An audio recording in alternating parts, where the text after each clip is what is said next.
it's pure madness, right? The U.S. does this constantly. The most famous and best known example was the Soviet occupation of Afghanistan, when the Carter and then the Reagan administration financed and armed the radical mujahideen in Afghanistan against the Soviet occupation.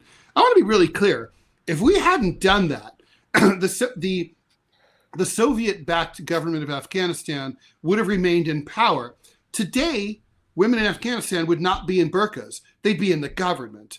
And they would have seen rapists, not in the government, but in jail where they belong. Wait, Ted. So, I mean, the point is that are you saying that we made things worse? And we set up 9/11 for ourselves with the ultimate example of blowback.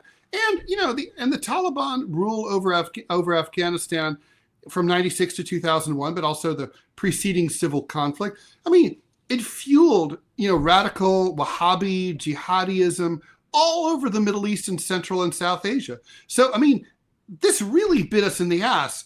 Mika Brzezinski's dad was the biggest dick of all time. And Jimmy Carter, who's going to die any second, he started this, okay?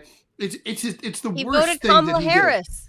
did. We saw him on the stretcher. They pulled him out on the stretcher so he right. could vote. That's what he wanted to do. The point is, and we've done this over and over, and it's kind of like, I mean, believe it or not, back in the 80s, the logic of this was, they really, really believe in God, and we, like right-wing Christians, really, really believe in the same God, so we're kind of on the same team. No, you're really not. You're really not.